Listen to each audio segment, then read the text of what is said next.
welcome to another edition of Let's Talk ETC. I have Matthew Finestone with me today, and he's going to describe various financial products that involve blockchain technology. You might, of course, know about Bitcoin, but there's even more financial products. And so I've invited Matthew to enlighten us on all the innovation happening in what some people call fintech. So welcome, Matthew Finestone. Thank you for having me, Chris. I'm glad to be here. Oh, and I forgot to mention he's with Loopring, which is developing a decentralized exchange protocol, which he may elaborate more when he's going through his list of all the products. But before we talk about that, why don't you kind of introduce yourself to the audience and how you got into crypto in general, blockchain? Right, sure. So as you mentioned, we'll be talking about the more financial aspects of blockchain or crypto, and that is indeed how I got my start, or where I from which industry. I've always been into finance. I studied finance. I grew up in Montreal, studied finance at McGill. That was always the path I chose. I don't know why per se, but that's what I pursued. I worked at a few companies, some like boutique investment banks over there. The last kind of financial stop I had was at what's called a fixed income dealer, or kind of basically an investment bank that only deals with debt or fixed income products. So I was on the sales and trading desk, covering basically large clients such as pension funds or life insurance companies or asset managers who would invest in bonds and other fixed income products. And we were the dealer that would kind of be their counterparty and give them trade ideas and execute the trade for them. So definitely not as wild and volatile as the crypto world. In that instance, you're making trades for large sums, big amounts, but really talking about basis points, or 1/100% is the moves that these traders are trying to capture. I received my CFA charter, which is kind of a financial designation, a chartered financial analyst, which is kind of quite useful in that field. And ultimately, I just had my eye on crypto. It was just fascinating to me personally. I eventually left that trading desk.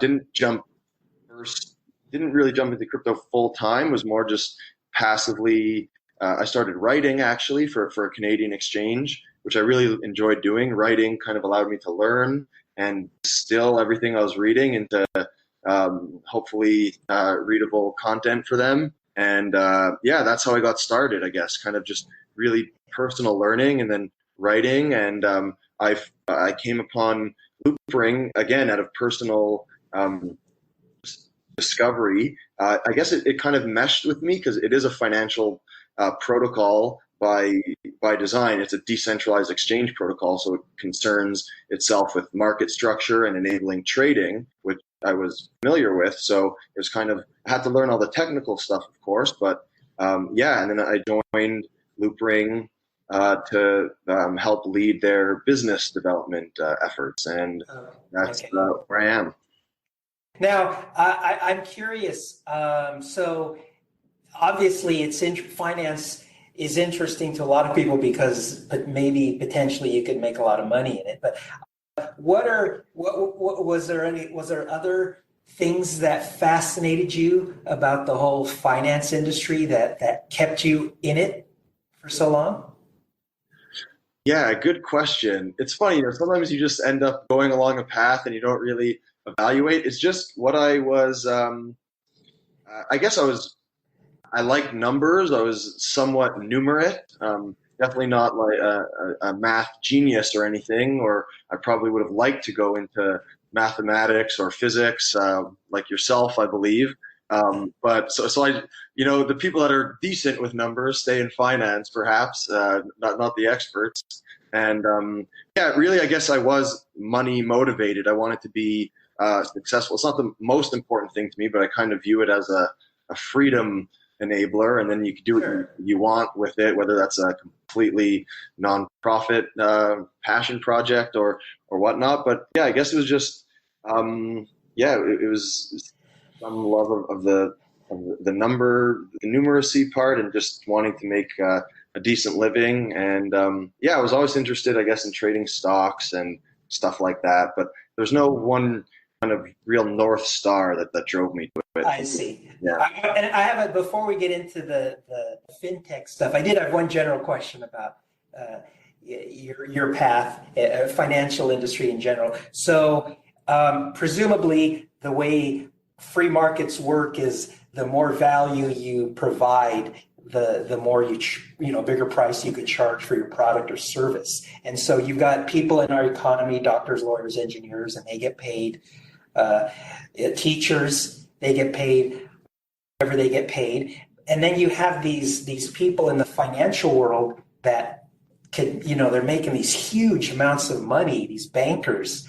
And if you look at it from just a numbers point of view, that would seem to imply that they're adding a massive amount of value to the economy to deserve their high salaries, their high income. Maybe a lot of people don't understand the value that they provide. But for somebody that doesn't know anything about, can you kind of just, like they say, describe it like someone's 5 years old? What is the value financial industry, banking, investment banking provide that warrants their massive income potential? Right. Yeah, that's a really good question, and probably the topic of a completely different episode. Well, just briefly, if you could just kind of briefly. Yeah, for sure.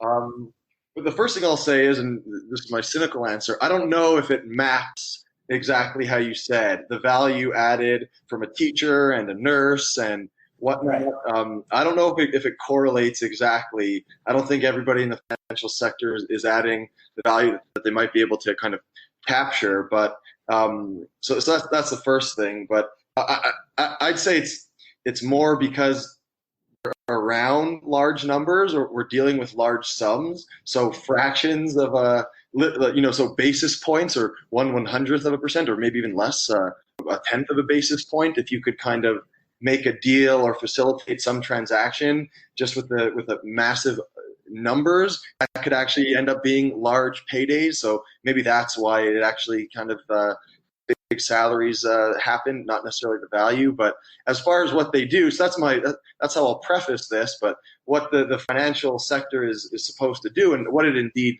does, I'm not all cynical about it, but it's you're facilitating the allocation of a scarce resource of financial capital, which would then allow a startup with a very compelling product fruition. Let's say, I'm just giving a kind of real approachable example, but by being able to properly allocate or facilitate where money should go, where it should flow, kind of away from bad products into good products, and kind of being savvy, the one to help the capital assets accumulate in these kind of capital pools that have high returns. High returns should mean that it's adding value to society, as you just said, right? So we'll make sure the money gets funneled over there and keep things efficient, or keep things growing, right?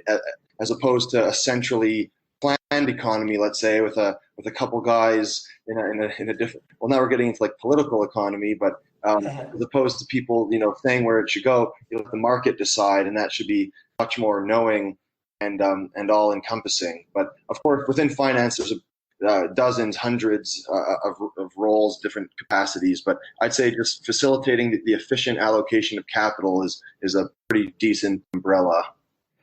No, that's a great answer. And so, yeah, for the people that are listening, that might benefit a lot of people to have heard that. Yeah, so there's only so much money to go around, and we want to provide the money to the people that are being the most innovative, the most productive, and remove it from people that aren't making the best use of it. And so they help with that allocation, as you said. No, that's a great answer. To just kind of give a positive spin to the topic of our discussion.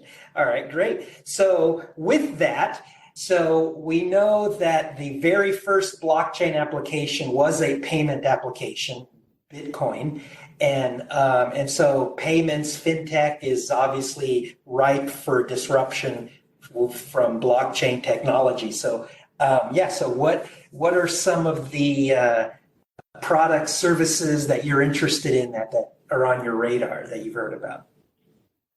Right. In terms of on Bitcoin or Ethereum or just in general, or in general, all the above, however you want to order it. Yeah.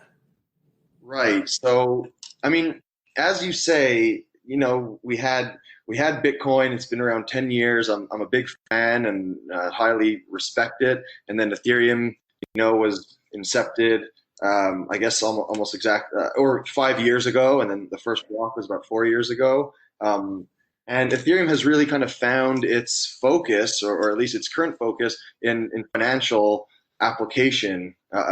What's called and what's becoming a pretty strong meme and narrative is decentralized finance, or Defy, DEFI as an abbreviation. And Defy is really, there's tons of protocols and applications, or decentralized applications, as you'd call them, spinning up on Ethereum. And really they're concerned with creating what I view to be basically a parallel financial system that is completely democratized. And everything that we all know about public permissionless blockchains, if we think about finance in those terms, that's really what it's going for. So building financial products or services that anybody could access with an internet connection, of course, being able to speak to Ethereum or whatever chain we're talking about. But yeah, not being kind of censored or, provided poor service, or perhaps extortionary fees in areas where there's only one game in town, kind of democratizing financial services, giving them to people that have never had them. The highest ideal, I guess you could say, would be bank the unbanked. That's what this niche strives for, and they're making progress. We're making progress, but that's quite a bit away right now.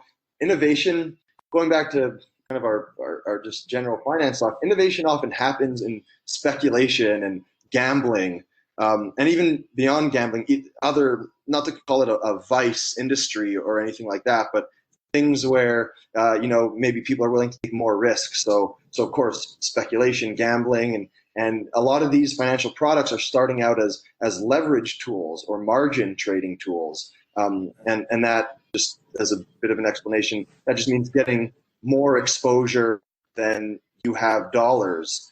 That's what leverage is, kind of levering up your exposure to an asset. So a lot of it is actually starting with that, and then you tweak it a bit, and it could become loans for people that don't have access to banking systems. But that's really how it's starting, is actually speculators that want to kind of ratchet up their exposure, whether that's to ETH or to Bitcoin or other things. It often kind of happens in those little pockets of the risk takers and the real speculators, and then it could hopefully distill into more useful, even although the speculation is useful, because, as we said, the speculators, if they're levering up their exposure to go long ETH, let's say 3x exposure on ETH, because they view it as so valuable, then the price should follow. And as we said, that's where the capital will go. It'll reach a higher market cap. More people will pay attention.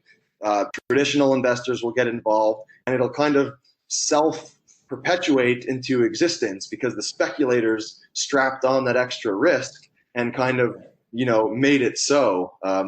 Yeah. Okay, yeah. So you've brought up a couple of interesting points. So yes, interesting DeFi certainly includes giving banking to people that don't have access to banking. And I've actually had somebody from Kenya on my show a while back talk about that, how the banks in Kenya were very corruptive, and there was M-Pesa and then BitPesa, and people could basically do banking with smartphones. And a lot of poor countries are starting to get smartphones, India, Africa, and so and that's one way to bring banking. That's certainly an interesting product. And then you said that speculation. So is the reason that blockchain is being used for that because you could do speculation even before blockchain technology existed? Is it that it is allowed to do things the SEC wouldn't allow otherwise, or are they pushing the envelope more than they could without blockchain technology? Right. So that's a very good point.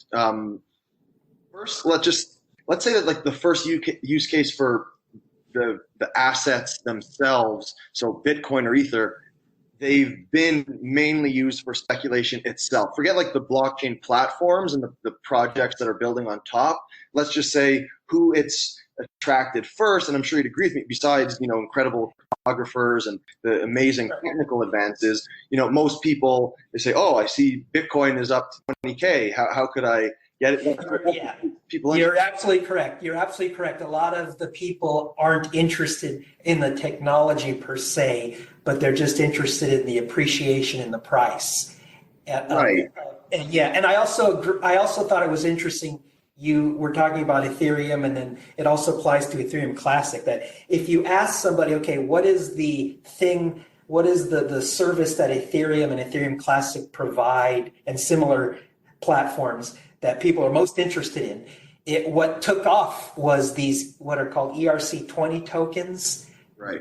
These blockchain tokens. And so it's just interesting that what took off was a DeFi product, right? Ethereum and Ethereum Classic are envisioned as this general purpose platform that could do, it's only limited by your imagination, and yet what took off was a financial product. It just shows you the power and allure and importance of fintech to our society. That's the main draw to. So, anyways, I just thought that was interesting. Right. Yeah. No, I think that's a great point, Chris. And as you said, ERC20s, having a standard that made it easy for people to implement these tokens, and then the next step or equivalent step was ICOs, initial coin offerings.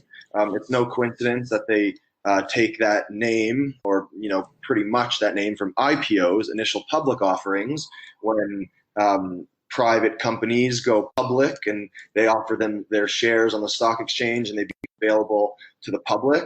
So ICOs really allowed that, but in a way that, whereas IPOs take several years, let's say, of due diligence and lawyers and SEC meetings and millions of dollars of fees, and making sure you have the compliance structure and the financial reporting and accounting.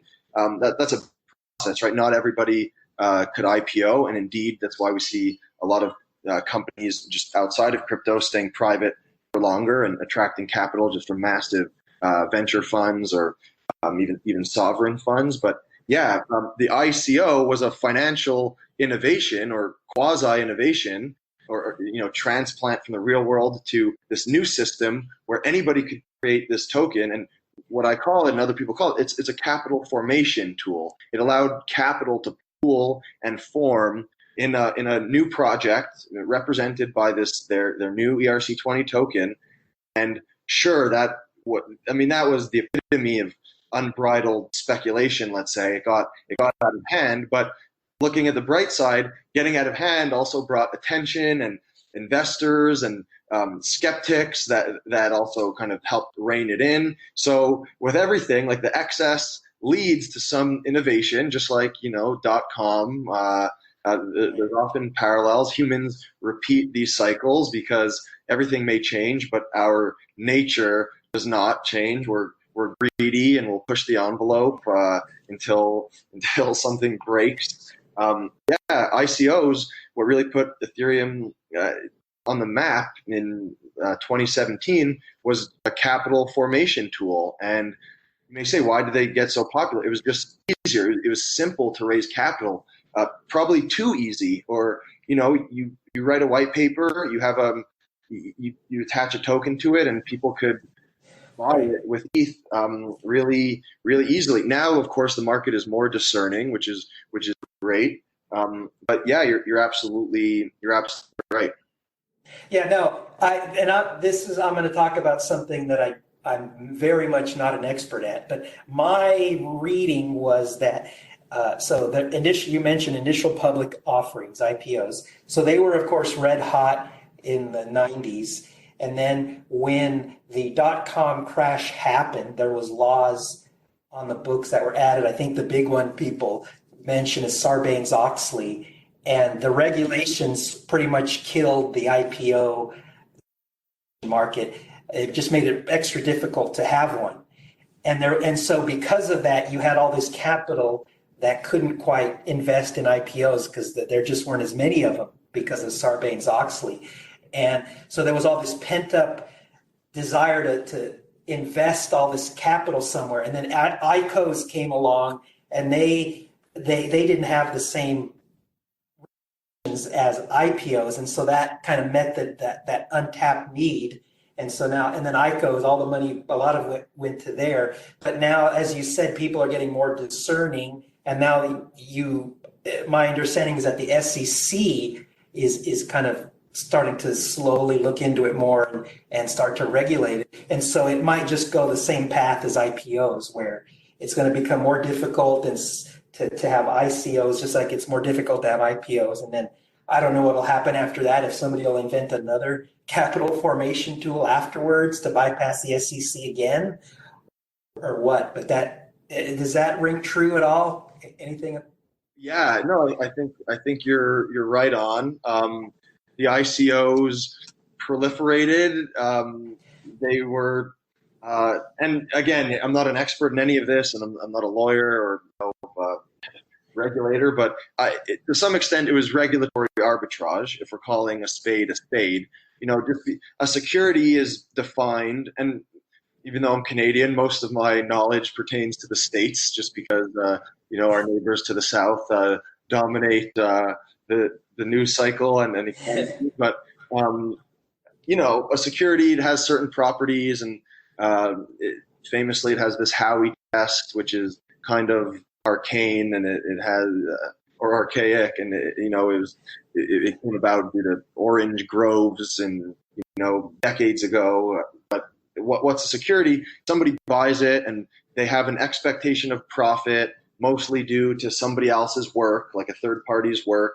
So like these ICOs, these tokens, people weren't buying them because they loved this random supply chain solution that promised to make the supply chain better. And these people were planning on being heavy users.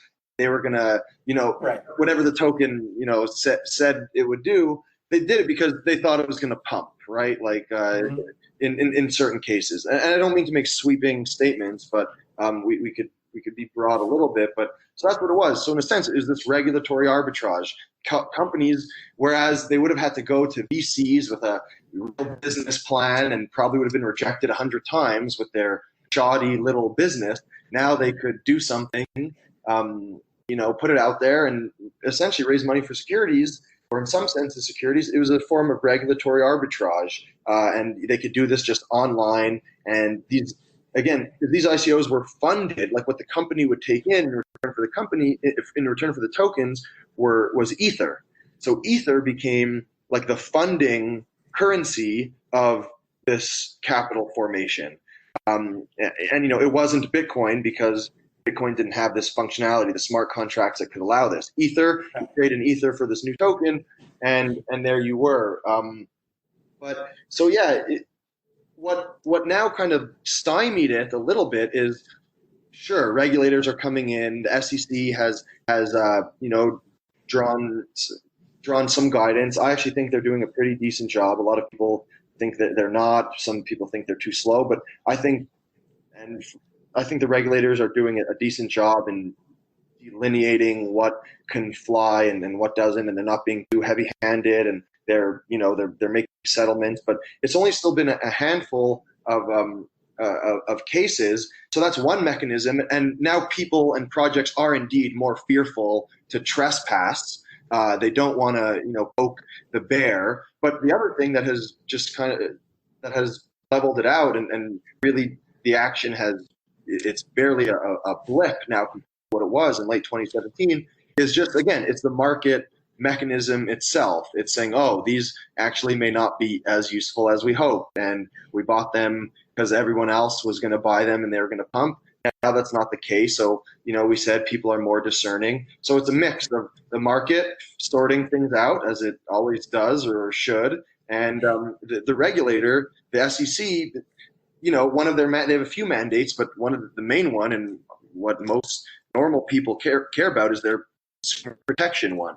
They don't allow, charlatans and swindlers to offer them investment contracts that say, I'm going to guarantee you a 10,000% return next month if you invest in my new oil, right? Like they don't allow that, and that's a good thing. So, yeah, that's my thought. I think what you said, though, definitely is right. Okay, so we've talked about speculation. That's what blockchains. One of the things that they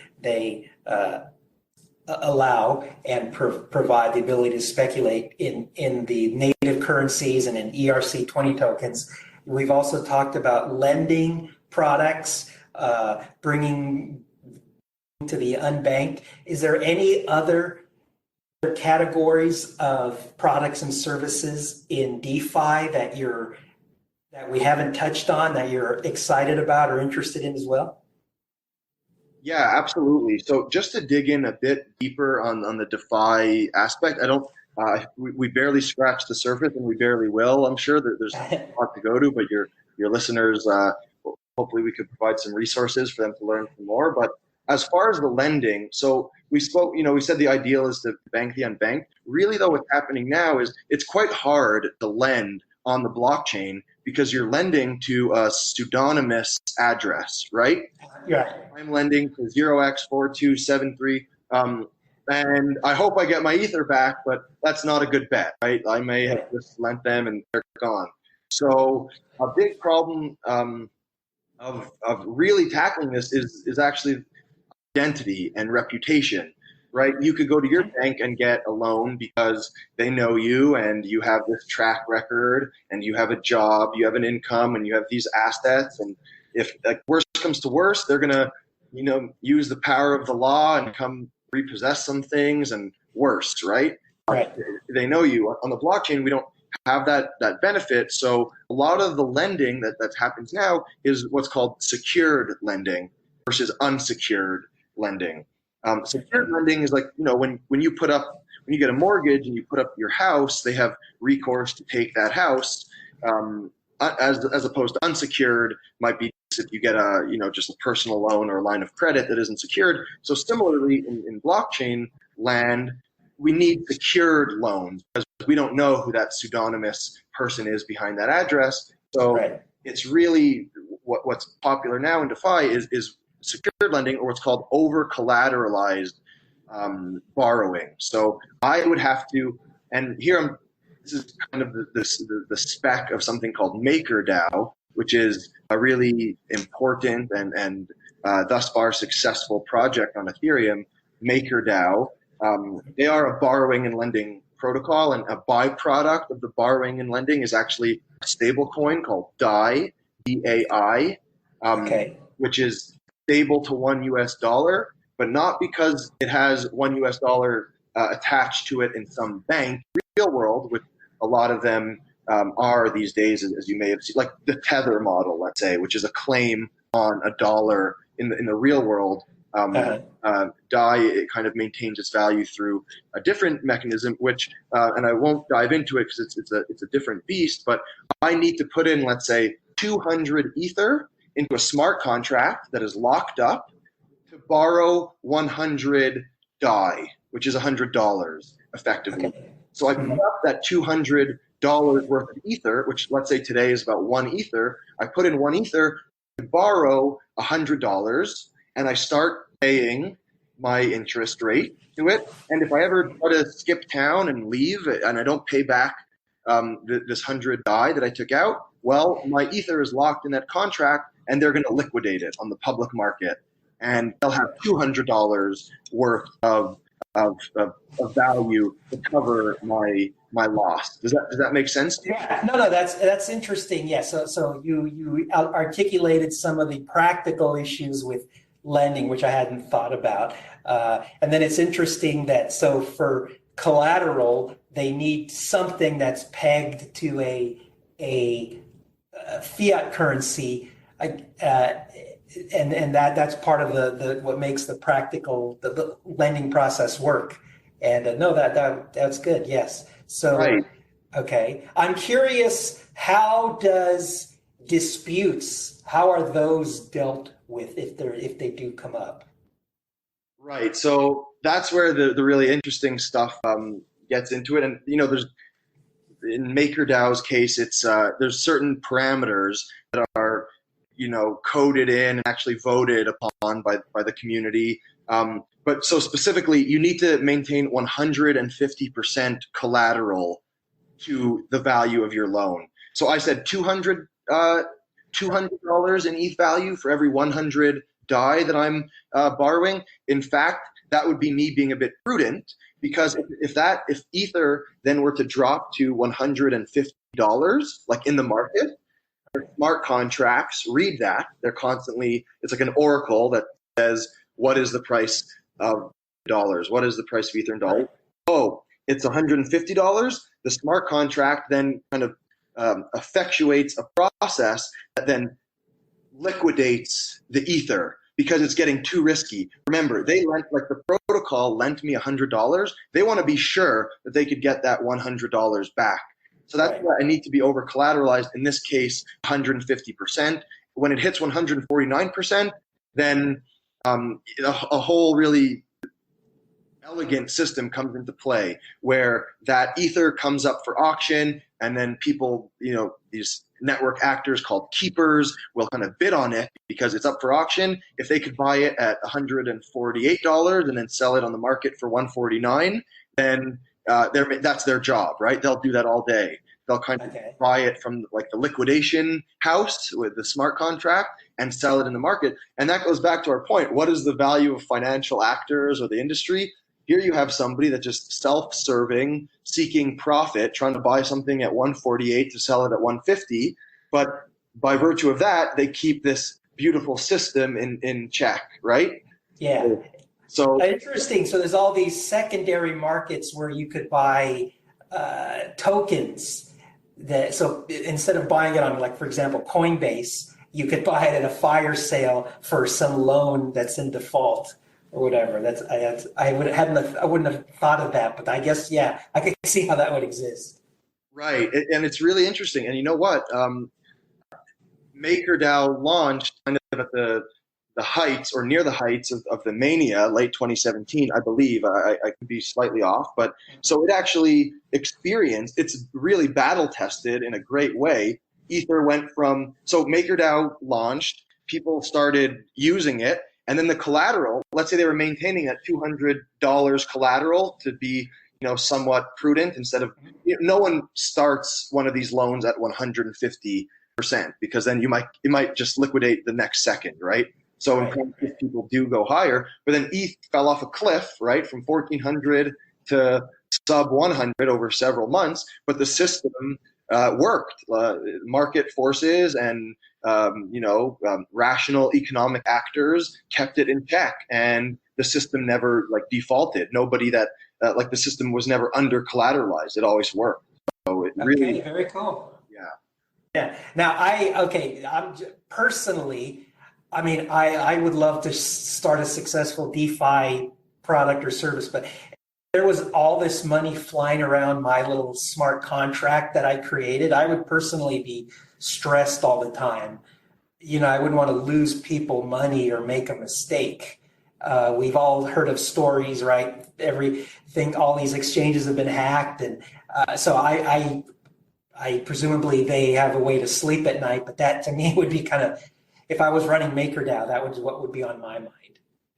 Right, and you're absolutely right. So, of course, they've been audited, and before they launched, they had several rounds of audits, and bug bounties. And, now I'm just speaking more broadly beyond Maker, but yeah, you have like the internal audits and a bug bounty and maybe a few rounds of professional audits. And then when you go live in production, it's like best bounty request for bug hunters because it's live, right? If somebody were to like in Maker right now must be like $300 million, let's say, worth. Wow, So, incredible. right? So, and it's kind of similar to how for the past 10 years, Bitcoin, every day that it survives, people are always trying to hack it or, Yes. trying to break it. And every day that's like the best battle test. Similar for Maker, there's about $300 worth of Ether locked up in their smart contracts. It was even higher. But yeah, all these DeFi protocols, and including Loopring, which we'll definitely get to in a second. I'll tell you how we fit into all this, which is a critical role, and our peers in the DEX space are definitely critical here. It's the smart contract audits, and that is a real risk, even though it's been battle tested. What's actually popping up now, and here we land on another corner of DeFi, is insurance. You could insure a smart contract in a decentralized way. Right. Okay, insurance products, yes. Right. Definitely. So there's a few companies now. One is called Nexus Mutual, and they're like a mutual company, like a co-owned. I say mutual like in the insurance sense. I don't know how to better describe it, but it's an insurance product, and their first product is smart contract cover, so to speak, smart contract insurance. So if you have this new DeFi protocol, and here's your smart contract with $10 million in, users could then kind of together put in some money and say, hey, if this ever gets hacked, we are going to be paid out. So the system is kind of finding out its own needs and building its the ancillary services to make sure that it could grow. So some people, I'm actually not sure exactly like which smart contracts are being insured right now by some of these projects, but I would say that Maker is probably one of them, and the bigger they are, the more people want insurance. But yeah, so now that's what's really amazing. But let's just up for 1 second. What's so amazing about DeFi is the interoperability and composability is the buzzword these days. Composability, where everything is using everything else, right? So like MakerDAO, when they want to liquidate some of that collateral, they're using a DEX, a decentralized exchange, and a lending and borrowing protocol is using DAI, which is kind of born into existence from Maker. And then this insurance product is covering that contract. So everything is kind of composable and able to build on each other in what's being termed money Legos these days. Where interesting. So you have these money Legos, and this is never possible in the old legacy system because your bank's walled garden is theirs, and they don't want to give you the fitting Lego piece, right? They want to. It's them. That's how that's how they're so valuable. But here, a lot of these are open source. You could start building on it. If you like that protocol, you could kind of interweave your product into it. And that's a really cool project. It's called InstaDApp, with kind of they build like a bridge and kind of encompassing interface where you have these different lending and borrowing protocols behind the scenes. So you have MakerDAO, you have one called Compound, DYDX, Dharma, BZX, whatever it'll be. And then you have InstaDApp, which could automatically, let's say, find you the best rate across all of them and funnel your money into the cheapest borrowing rate or the highest lending rate. It's really composable Yes. in that sense.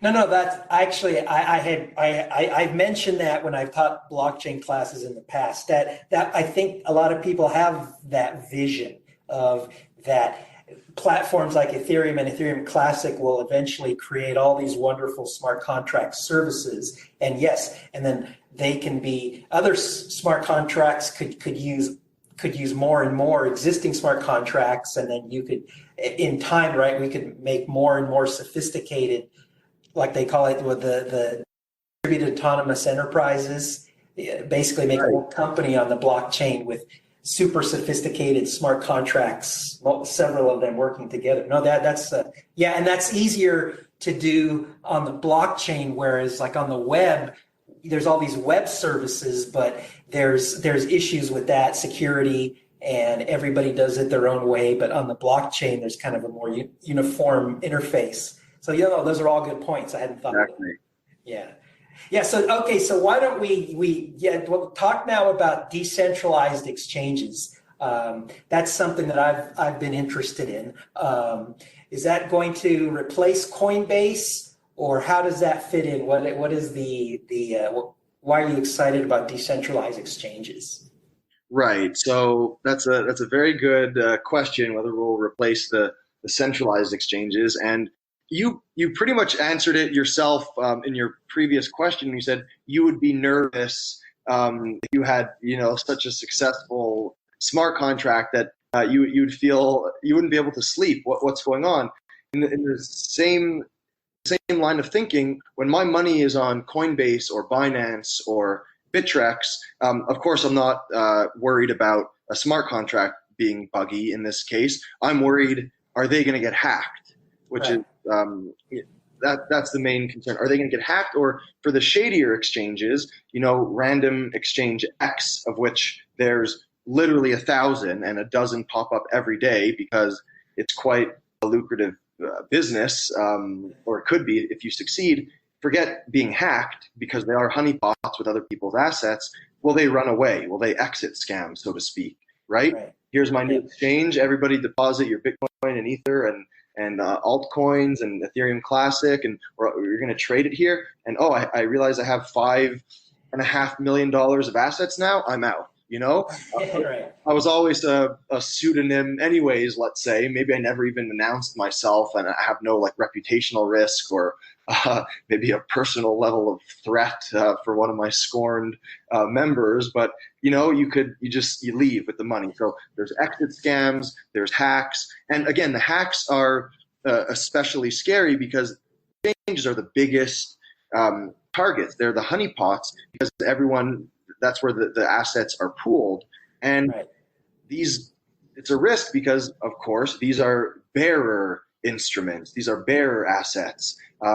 My Ether and Bitcoin and Ethereum Classic and Loopring is only mine as long as I have my private key, right? I have no recourse should it get hacked, that I could go somewhere else. So these bearer assets, meaning whoever bears it has them, it introduces a whole new paradigm of security. And that's where decentralized exchanges come in. Decentralized exchanges, although there are some subtleties, the first thing that they really solve is that they should be non-custodial. So I could trade in a non-custodial fashion. I maintain, or a self-custodial fashion, if you want to say that way. I don't have to give custody to randomexchangex.com. I keep it in my hardware wallet or software wallet, mobile wallet, whatever, and I could trade, and it never leaves my grasp. I could trade one asset for another, and I maintain custody. So that is one of the main selling points of decentralized exchanges, and it's also decentralized in other senses. Maybe it's like who could come on the platform.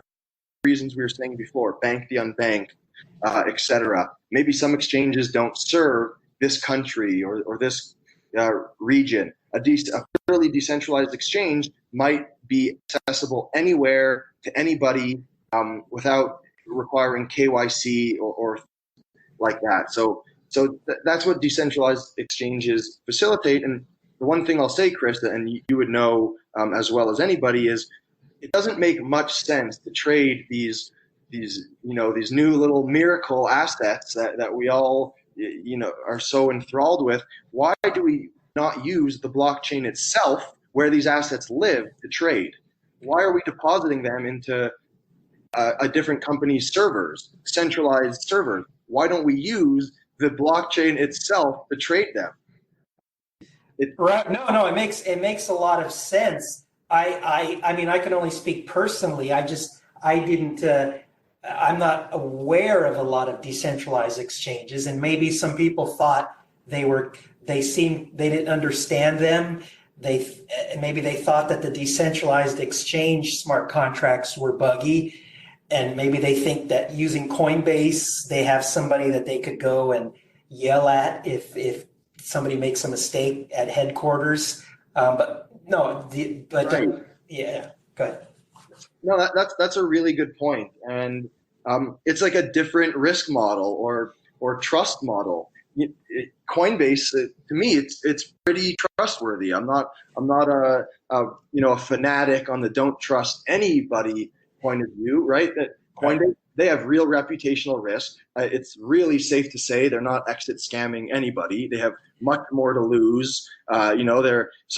It's funny when an exchange or a business gets big enough, like the worry shifts, right? Like I trust Binance as well. CZ seems like a very nice guy, and I feel like he's not going to harm users. But Binance has been hacked, right? They were hacked for $40 million a few months ago, and they're an upstanding bunch, and they reimbursed anybody that lost assets. They have like a devoted fund, effectively an insurance fund that will reimburse you. But it might not always be that case. What if they were to be wiped out for 400 million or 4 billion, right?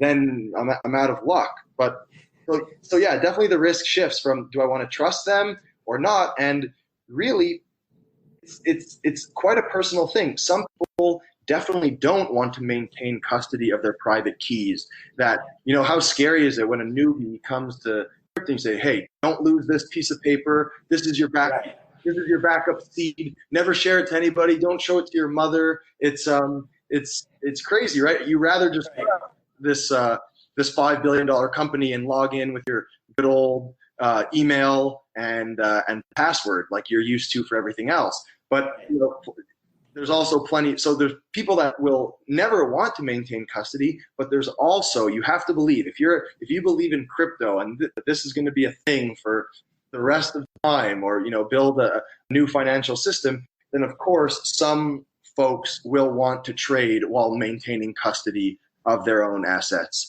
Whether that's 50% of the market, 60, 20, I don't know. But of course, custody solutions will also become much easier. That goes back to the composability.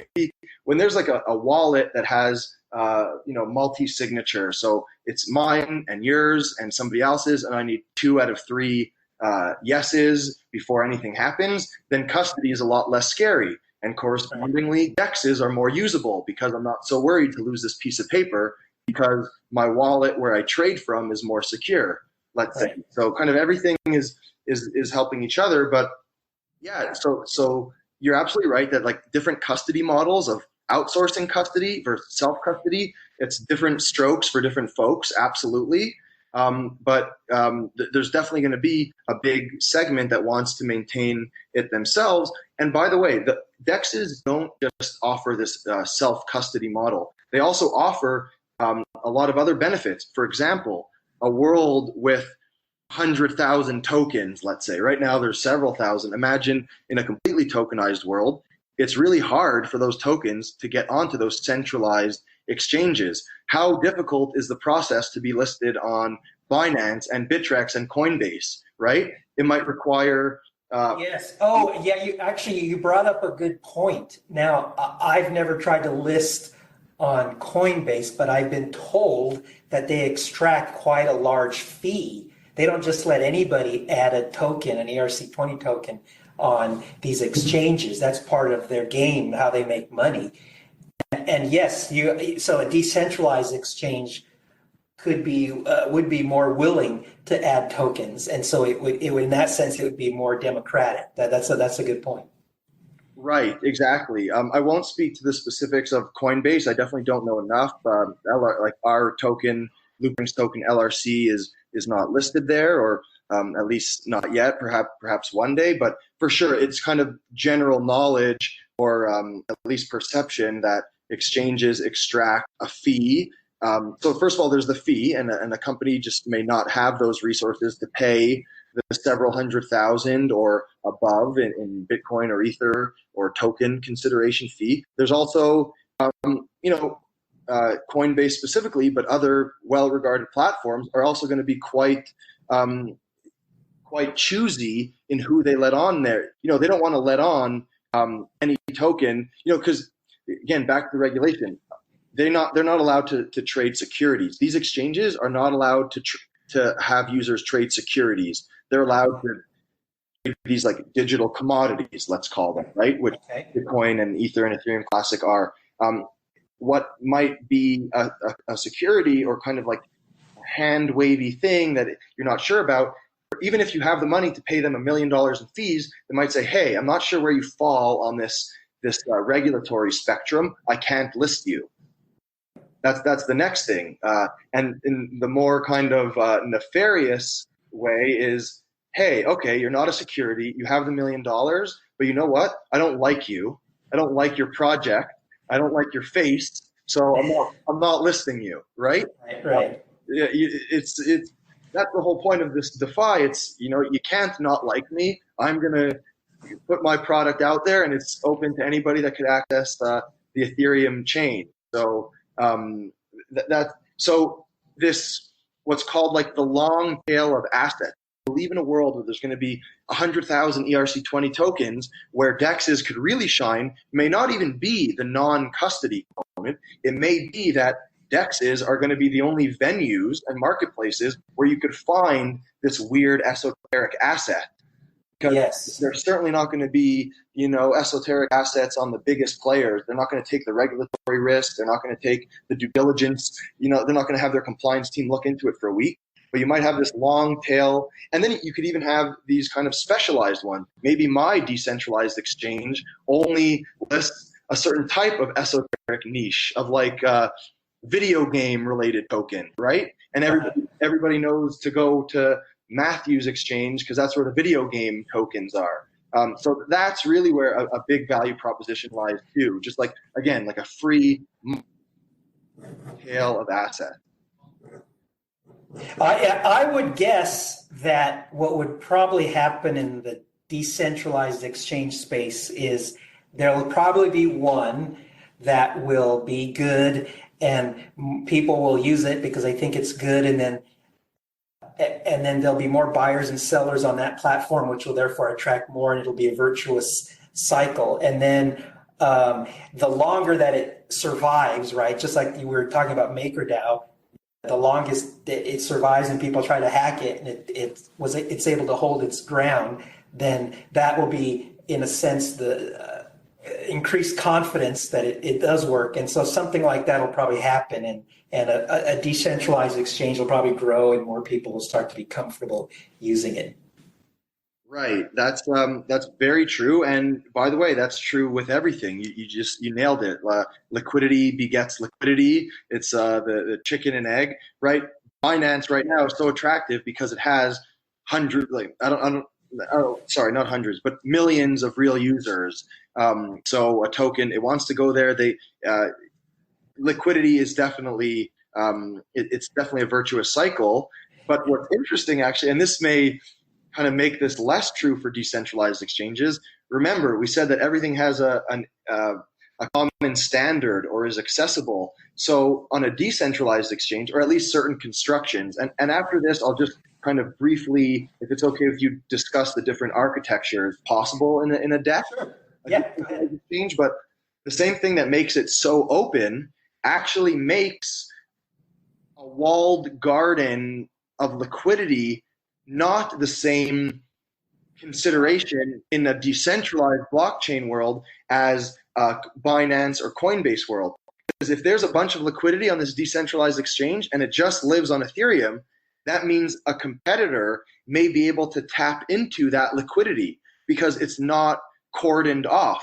So you have this concept in decentralized exchanges called networked liquidity or globally networked liquidity, where this exchange may in fact be very popular and it's getting a lot of liquidity, but then another protocol, either a peer or competitor, may be able to tap into it and bootstrap their own exchange, siphoning off some of the big guys' liquidity, if that makes sense to you.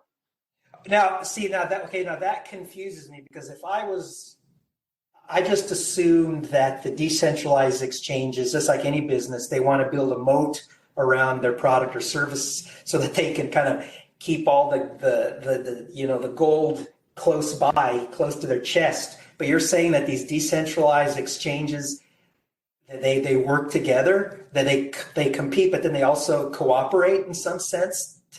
Right. So that's really the question, and you basically just led me right into the architecture thing that I just said I wanted to describe. But you're exactly right. Even these new age blockchain businesses want a moat, and they want that competitive advantage. And in exchange land, that is liquidity. Of course, you need performance and security, but ultimately, performance and security is to get the traders, to get the liquidity, to get more liquidity. So all roads lead to liquidity, and for sure, they don't want to share it for no reason. And this is where the different types of DEXs come in, and I'll simplify it a little bit, but the first type is something that exists purely on chain. So like order books or kind of liquidity lives on chain, and there's no off-chain component. An example of this is something called Uni Swap. I don't know if you've heard of Uni Swap. No. It's quite cool, and it's become very popular in the last year.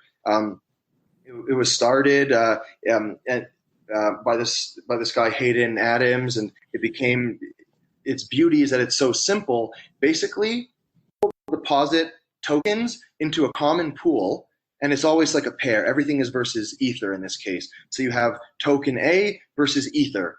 People deposit both sides of that market into a smart contract, and then anybody can then go. So those are liquidity providers. I have a bunch of token X and Ether. I deposit it into a Uniswap contract, and there is a formula. It's really just a curve. In this case, it's a market-making formula. In this constant product formula, which literally means the exchange rate at any one time is derived based on how many assets of how much of token X, how much of ETH, and that ratio is my exchange rate. That's it. That's kind of nice, and it's all done in a smart contract. See, that just shows all the innovation we all might not know about.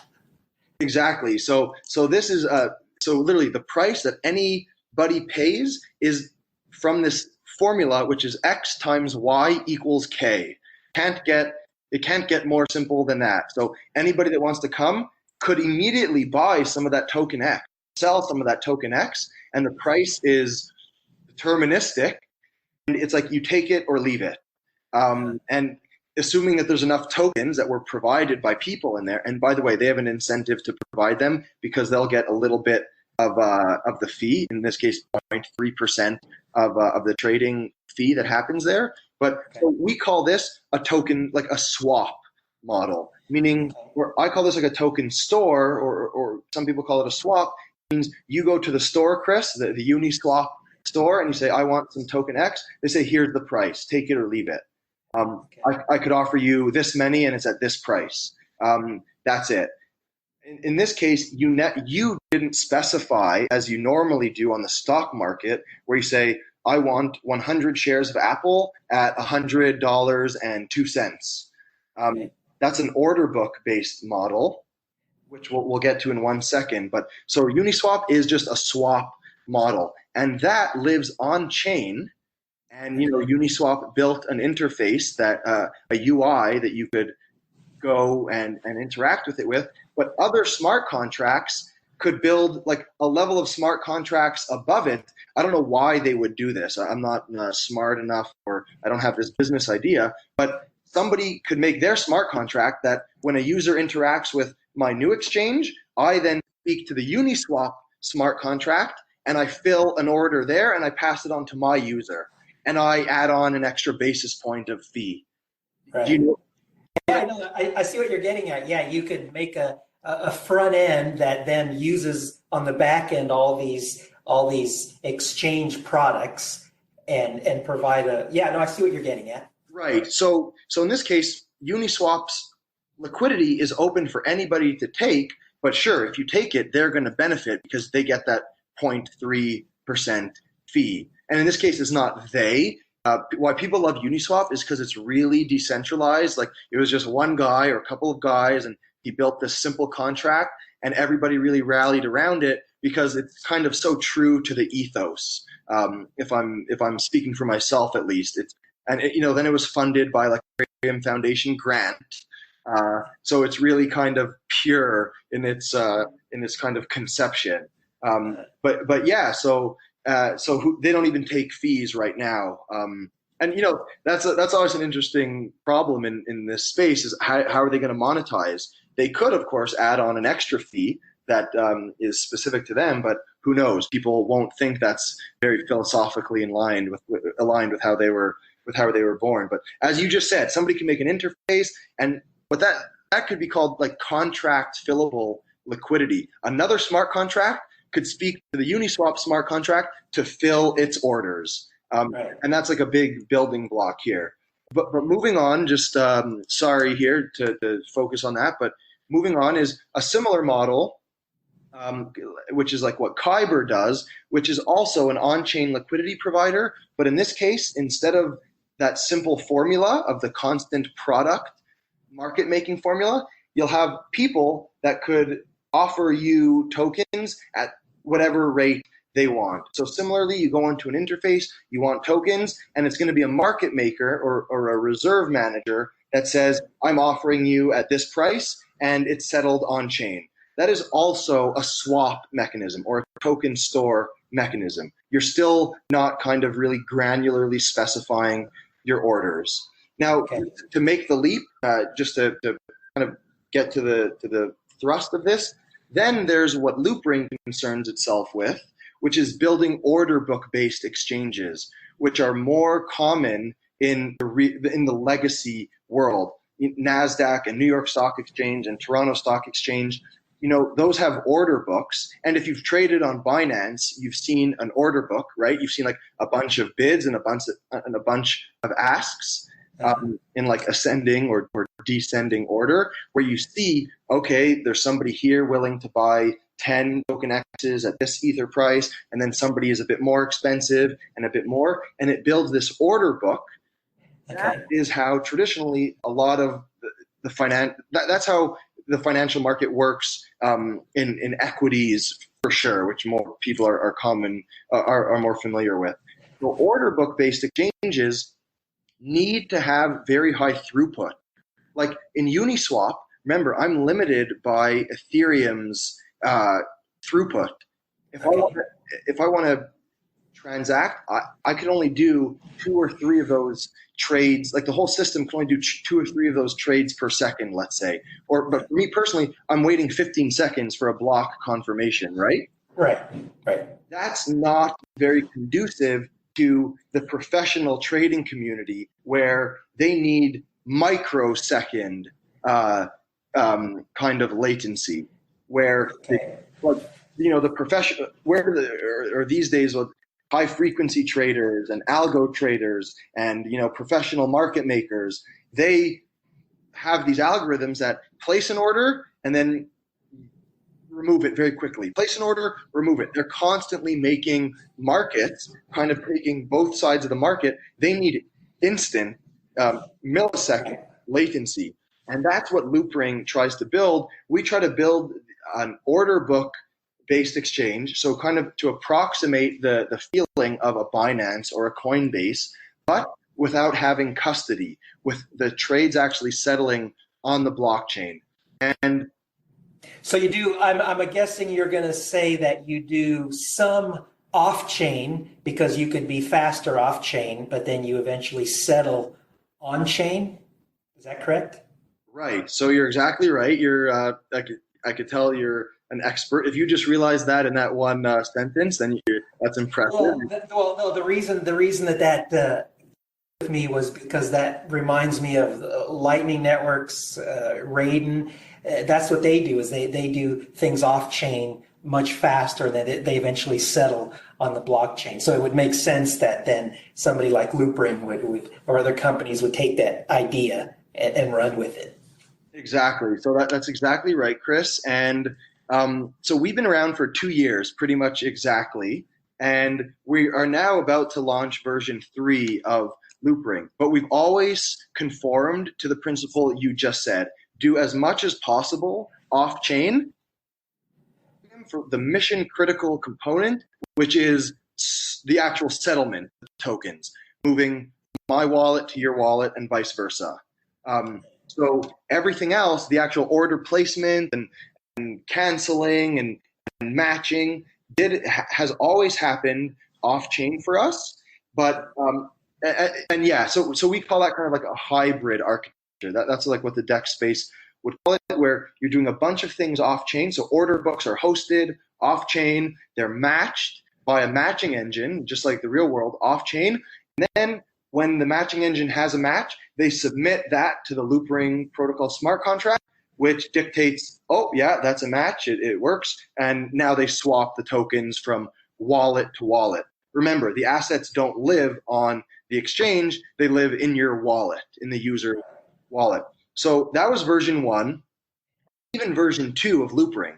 But even like that, Chris, we were still so limited by Ethereum's throughput that it's still, we couldn't even begin to see how we could approximate a centralized exchange experience. The exact numbers are, we would only, like a Loopring DEX in version 1 or 2 would only be able to settle 2 or 3 trades per second. Okay. As it probably sounds, that's quite pitiful. An exchange needs to have high performance, and 2 or 3 trades per second, even doing everything off-chain, would not work. And by the way, that would also cost a user depending on the price of Ether, but let's say where it is today, that would cost about 15 to 20 cents to settle a trade. And that's prohibitively expensive considering we're building this for professional traders, professional market makers, high frequency traders, algo traders, or just you and I, passionate traders, let's say. And if we're making 100 trades a day, we need a lot cheaper settlement cost, and we need higher throughput. So, and this is where you as a technician would probably be very interested in it, and I'd urge you to take a look at our new version 3. But in version 3, which we've been working on for close to a year now, we use zero knowledge proofs to scale our throughput. Ooh, fancy. Yes, fancy. Honestly, too fancy for me. I could somewhat explain it, but you probably have a better understanding. And I'm starting to get comfortable with it. But indeed, it is fancy. But the general gist for your listeners is we still do everything off chain, except now we could even, and I'm about to use air quotes, but we could even settle the trade off chain, still inherit Ethereum's security. And that sounds like, how on earth could we do that if we're not using the blockchain for settlement? But really what we do is, so everything is off chain: order placement, canceling, matching, and a DEX would do all of these transactions of their users, and they would bulk, or they would batch, let's say 10,000 of these transactions together, and they would put those 10,000 transactions into a ZK snark. Specifically, we use the snarks, which you're probably familiar with. They would put that into a circuit, prove that the DEX indeed executed these trades correctly, and the result of that would be a proof, a very small proof that basically sums up this entire state transition of the exchange, and they would just submit the proof to the Loopring protocol smart contract for verification. So whereas in the past our smart contracts were verifying settlement rules and settling transactions, now all they do is say, yep, this zero knowledge proof looks good, thumbs up, and that's it. So by virtue of that, in our latest benchmarks, we're able to scale from 2 or 3 trades per second to 350. Wow, nice. So yes, 100x without, and that's really without any security trade-off. There's even a kind of different construction where we could, version 3, where we could scale to 6,000 trades per second. And the distinction there, why 350 to 6,000, is something to do with, which maybe you're familiar with, is on-chain data availability. So basically, when a DEX is proving that all these transactions happened, so now like user account balances are kept in Merkle trees off-chain, and a user has a balance with these tokens, and when they create a trade, the Merkle tree is updated. And that is what the DEX maintains. They maintain this Merkle tree, and when it gets updated because of some trades, they prove that the trades were executed faithfully and the computation is correct, and that's what they submit to the smart contract to verify. However, the user needs to be able to reconstruct the Merkle tree at some point in time. For the ultimate safety, I need to be able to say, hey, Dex built a top loop ring. What was my balance 14 minutes ago? Right. I need to kind of be able to reconstruct the state of the world or the state of the Merkle tree. It's possible that this exchange would just maintain that Merkle tree off chain as they do, and they promise because of their business and reputation risk that they will always keep a good backup, that they could allow me to reconstruct the Merkle tree. But because this is blockchain and we don't want the trust, we want to be able to verify. It's also so in that, what I just said, that we could reach 6,000 transactions per second. If they just keep the Merkle tree off chain and don't submit any of that data on chain, we're at 6,150 trades per second. I see. And well, I think you just brought up an interesting point that I think applies not just to Loopring, but to other DeFi products, which is they have to think of more and more clever mechanisms to deal with the fact that Ethereum Classic and related platforms don't have great scalability. And so they'll do like what you said, doing things like what Raiden and the Lightning Networks, their technology, and then using zero knowledge proofs. But the reason for all of this is because they haven't solved the scalability problem.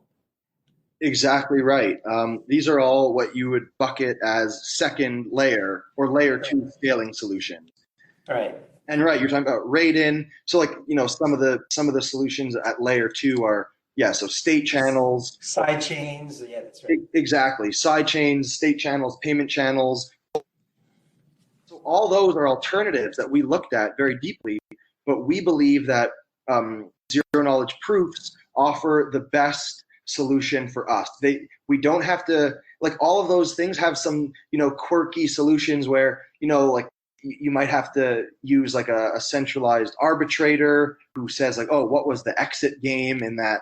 Like there's things that happen in Plasma, like exit games, or where you have to kind of like go back to a verified state of the world, or side chains, of course, are not very safe. You have to have like this proxy asset on the side chain, and how is that mapped? But for us, so there's tons of innovation happening at layer two scaling. For us, this solution, by the way, is called ZK Rollup. That's something that like Vitalik coined. So zero knowledge rollup. And the rollup part is, just before you said that point, I mentioned how all that is kept off chain in the Merkle tree. The safest way we could do it, and what is actually called rollup, is when you put some of the data actually on Ethereum blockchain itself. So you use Ethereum as a data availability layer versus an actual execution layer. So we're doing all of the execution in the off-chain and proving it in a snark. We verified on-chain, and then we also put the deltas of the Merkle tree root on-chain as well. I see. So what I hear you saying is you're using to improve security, and to give confidence to your customers, is you're putting as much data or critical data, important data, the Merkle root, for example, on the blockchain, and that's a good thing to keep it that off chain. Exactly right. So this is the highest level of guarantee we could provide. Is we're putting we're putting the state transition on the Merkle root of that transition on chain. That's as far as I understand it. Now we're getting into the weeds where we need my engineers to come in and help. But exactly, Yeah, you brought that's a very you've given a very good elaboration of some of the technology in the decentralized exchange space and what Loop. Why don't we shift gears and as we close, what do you think is what is on your radar? What are your kind of hopes and dreams for the future of DeFi on blockchain? Any thoughts? Like, what are you excited about coming up that we should know about?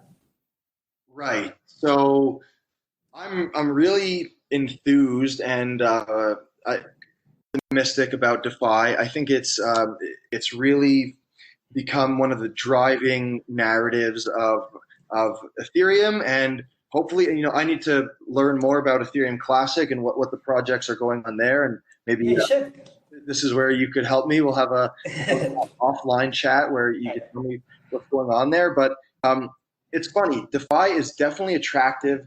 Other blockchains, I'd say Ethereum is where most of the action is happening. But you see a lot of competing smart contract platforms are trying to kind of copy paste some of the Yes. some of the utilities that are now beginning to form on Ethereum. So it's definitely happening where DeFi is a huge thing, and it makes sense because I really do view it as if not a new financial system, which I believe it will be, then it'll definitely be a parallel one where I could go on to Maker's interface and literally in one click I could deposit and collateralize my Ether and withdraw DAI, which is a stable coin, and I could take that money and go pay my car loan or go to the grocery store, or again, back to what's actually happening with that money. And we kind of didn't talk about this there, but when I lock up ETH and I get DAI, what are most people doing with that DAI?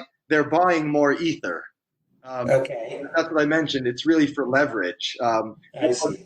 That's why we spoke about speculation. People aren't actually taking that DAI and going to buy milk. They're buying more Ether with it. Okay. So that's what's really interesting. What I would like to see is to get away from some of this, although again, I do think it's important and it's fun and it's needed. We need a reputation and identity piece to allow for the unsecured lending, because we're not going to bank the unbanked if that unbanked person requires $100 worth of Ether to start interacting with this system, right?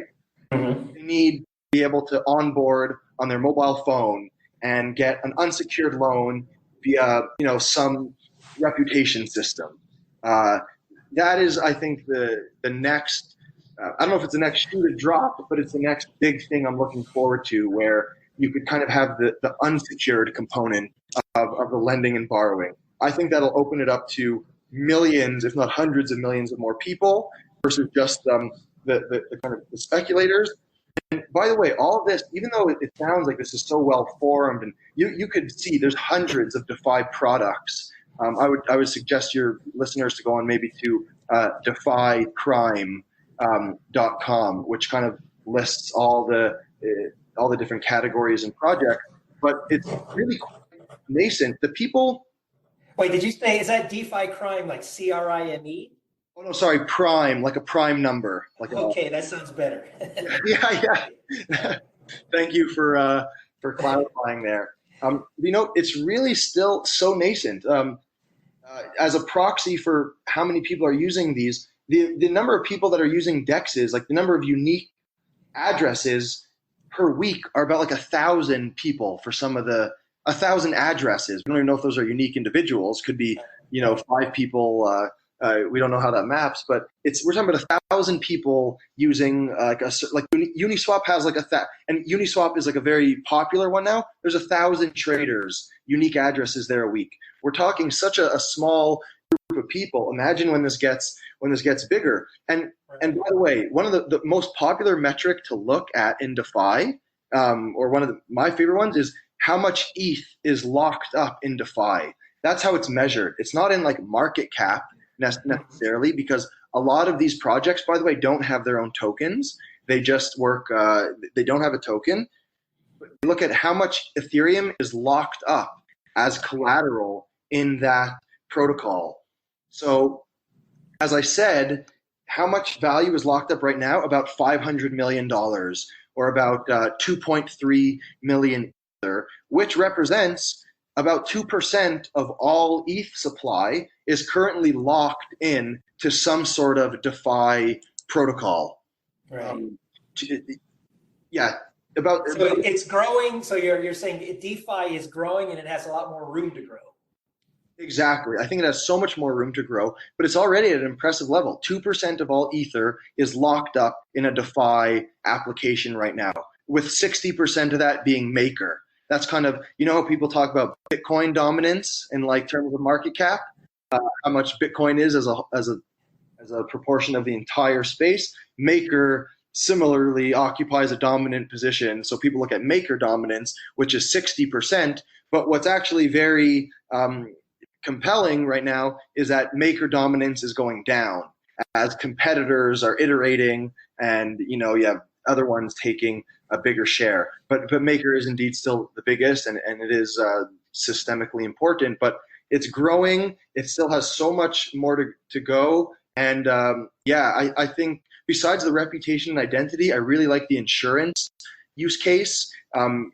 As this does continue to grow, I want people to feel safe in their. I feel like we're going to see a new paradigm of how projects come to market. You're going to have audits, bug bounties, and you're going to have the team maybe even bootstrap an insurance pool for their. They'll say, "Hey, I just launched yesterday. You don't know me, but here's my audit.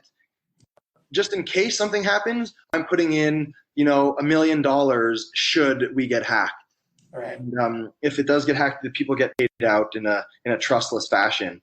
But so yeah, Chris, that's kind of my take on the space. I hope it was somewhat legible and coherent, because yes, it was very good. No, you gave a very good overview. A lot of exciting things happening. Right, we talked about lending, banking the unbanked, speculation, decentralized exchanges. So much interesting innovation going on. I can't keep up with all of it. Your website, I'm sure, will be useful to a lot of people, defyprime.com. And all good stuff. Anything, before we close, anything else you want to add? Anything I forgot to ask? No, I think we covered a lot, and I think you had really a lot of great questions, and I thank you for having me, Chris. I very much enjoyed it. Yeah, thank you. Also, this is obviously something I'm not that familiar with as much as you are, so I really appreciate it. So yes, best of luck, Matthew, at Loopring and with all you do. So thanks again. Thank you, Chris.